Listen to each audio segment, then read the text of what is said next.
Telugu capital భక్తి టీవీకి స్వాగతం సుస్వాగతం. నేను శ్రీలక్ష్మి.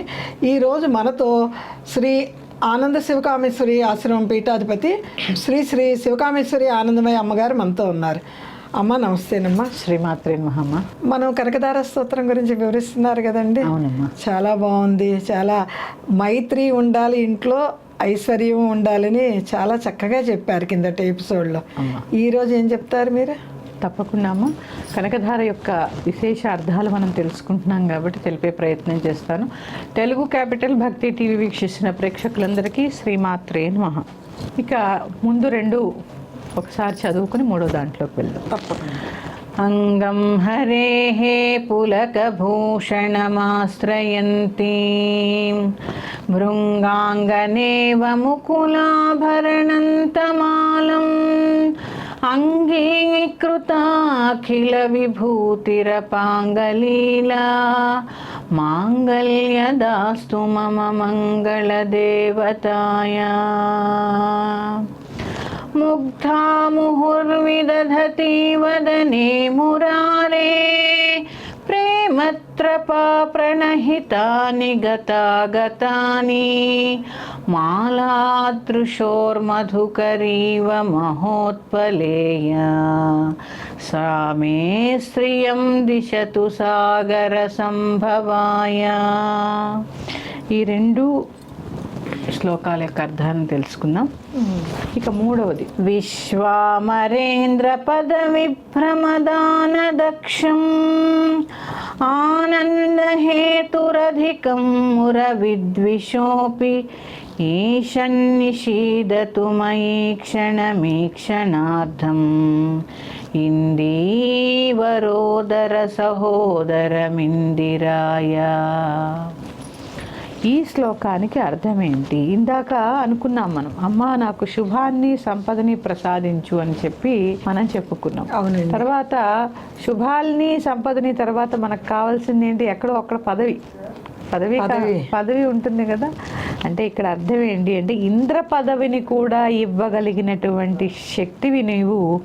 విష్ణువుకే ఆనందాన్ని కలిగించి నీలకమలం లాంటి కన్నుతో కూడినటువంటి లక్ష్మీదేవి క్షణకాలమైన నా యందు క్రీగంట చూపు చూసి దయచూపవమ్మ. ఆవిడ ఒక్క చూపు చూస్తే చాలు, పూర్తిగా కూడా అక్కర్లా, యొక్క చూపు అలా పడిందంటే చాలు మన దారిద్ర్యవాదులన్నీ పోతాయి. ఈ దారిద్ర్యాలండి చాలామంది లక్ష్మిని కేవలం ధనంలోనే చూస్తూ ఉంటాం, ధనం అవసరం కాబట్టి. కానీ సంపద చాలా అవసరం ఇప్పుడున్న పరిస్థితుల్లో. కానీ విద్యా సంపద, ఆరోగ్య సంపద, ధాన్య సంపద, సంతానం సంపద, ఆరోగ్య సంపద, అంటే ఇన్ని ఆవిడ దగ్గరే ఉన్నాయి కదండి. అష్టలక్ష్మి స్వరూపం కదా మహాలక్ష్మి. ఇవన్నీ కూడా ఇస్తుంది. మనం అందరం కేవలం ధనమే అనుకుంటున్నాం. ధనంతో పాటు ఎన్ని ఉన్నాయి చూడండి. ఆదిలక్ష్మి, గజలక్ష్మి, సంతానలక్ష్మి, సౌభాగ్యలక్ష్మి, తర్వాత ధాన్యలక్ష్మి, వీరలక్ష్మి, ధైర్యలక్ష్మి, ఇవన్నీ కూడా ప్రసాదిస్తుంది ఆవిడే. అందుకని ఇక్కడ ఏమడుగుతున్నారు? విష్ణువుకే ఆనందాన్ని కలిగించినటువంటి ఓ తల్లి, నా మీద ఒక్కసారి ఆ నీ చూపు యొక్క దయ నా మీద ప్రసరించేలా చేయి అమ్మా అని చెప్పి ఈ మూడవ శ్లోకంలో తెలియజేస్తున్నారు. చూడండి అమ్మవారి యొక్క కన్నులని ఎలాగ వర్ణిస్తున్నారు. ప్రతి చోట రెండవ శ్లోకం చూసుకోండి, తర్వాత మూడవ శ్లోకం చూసుకోండి. రెండవ శ్లోకంలో అమ్మవారు ఆ విష్ణుమూర్తిని చక్కగా సిగ్గుపడుతూ చూసిన విధానాన్ని వర్ణిస్తున్నారు. ఇక్కడ కూడా మళ్ళీ నేను అదే భార్యాభర్తల మైత్రి గురించి చెప్పినప్పుడు ఇక్కడ కూడా చూడండి విష్ణువుకి ఆనందాన్ని కలిగించేటటువంటి తల్లి. ఇక్కడ కూడా భర్త యొక్క ప్రాముఖ్యతను చెప్తున్నారు. ఎక్కడ మైత్రిగా ఉంటే అక్కడే లక్ష్మి ఉంటుంది అని చెప్తున్నారు మనకి. ఆ విష్ణువుకి ఆనందాన్ని కలిగించేటటువంటి ఓ తల్లి, నాకు అన్ని నీ అసలు అమ్మ ఆ చూపు పడితే చాలు కదండి. అష్టైశ్వర్యాలు కావాలి కదా, అమ్మవారే ఇచ్చేది. అంతే కదమ్మా. ఇది మనకి చెప్తున్నది. అంటే కేవలము ఒక సంవత్సరం ఏదో లక్ష్మీ పూజ చేసినంత మాత్రానో ఏది చేసినంత మాత్రాన కొంచెం ఫలితం కలుగుతుంది, కలగకుండా పోదు మనకి. ఎందుకంటే రకరకాల నోములు వ్రతాలు చేస్తూ ఉంటాంగా, కలుగుతుంది, దాని ఫలితం దానిదే. కానీ ఏ ఇంట అయితే భార్యాభర్తలు అన్యోన్యంగా ఉంటారో అక్కడ లక్ష్మీదేవి స్థిర నివాసం ఉంటుంది. స్థిర నివాసం ఉంటుంది అంటే అక్కడ ఏంటి, అన్యోన్యం ప్రేమతత్వమే ఉంటుంది. పైగా చూడండి, ప్రతి చోట అమ్మవారి కన్నుల్ని వర్ణిస్తూ ఉన్నప్పుడు ఇక్కడ చూడండి, కామాక్షి, మీనాక్షి, విశాలాక్షి, అవునండి, ఆ తర్వాత అంబుజాక్షి, ఇట్లా అమ్మవారిని, అక్షి అంటే కళ్ళు, కళ్ళు. ఆ కంటి యొక్క ప్రాముఖ్యత ఎందుకు అంటే అమ్మ, కన్నులు అని చెప్పడానికి కారణము, చేప ఏం చేస్తుంది అంటే గుడ్లు పెట్టి భూమిలో ఆ నది లోపలికి గుడ్లు పెట్టి పైకి వచ్చేస్తుంది. అక్కడి నుంచి మళ్ళీ ఆ పిల్లలకి ఆహారం కానీ ఏం కానీ వెళ్ళి నోటితో తినిపించి అందించదు. కేవలం ఆ పైన ఉండి తన చూపు ద్వారా ఈ పిల్లలు పెరుగుతాయి. గుడ్లు ఇంకా మళ్ళీ గుడ్డు పెట్టిన తర్వాత పిల్లల దగ్గరికి వెళ్ళదు చేప.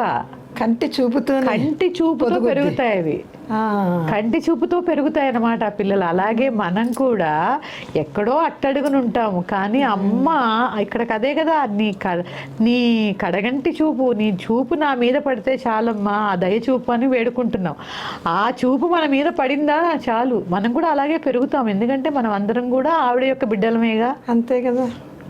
ఆ దయామూర్తి అయినటువంటి తల్లి ఒక్కసారి మనల్ని చూసిందనుకోండి, మన దరిద్రాలన్నీ పటాపంచలైపోతాయి. ఆ కరుణా కటాక్ష వీక్షణం నా మీద కురిపించు అని చెప్పి ఈ 3వ శ్లోకానికి అర్థాన్ని చెప్తున్నారు. చాలా చాలా సంతోషం అండి. కనకధార అందరి ఇంట కురవాలి అని అమ్మవారిని ప్రార్థిస్తున్నాను. అమ్మ, ఈ కనకధారతో అసలు మనం ఆర్థికంగా ఉన్న ఇబ్బందులన్నిటినీ తొలగించుకోవచ్చు. ఆర్థిక ఇబ్బందులన్నీ తొలగించుకోవచ్చు. ఎలాగా ఏంటి అనేది, అంటే మంత్రము, యంత్రము, తంత్రము అనే 3 ఉంటాయి. కొన్ని క్రియల ద్వారా ఈ ఆ అమ్మకి పూజ చేస్తూ కొన్ని క్రియల ద్వారా ఈ ఆర్థిక ఇబ్బందుల్ని తొలగించుకునేటటువంటి పరిస్థితి ఉంటుంది. అవన్నీ చెప్పాలనే మీ అందరి ముందుకి వచ్చాను. త్వరలో తెలియచేస్తాను. మరి యొక్క అంశంతో మీ ముందుకు వస్తాను. శ్రీమాత్రే నమః. స్వస్తి. శ్రీమాత్రే నమః.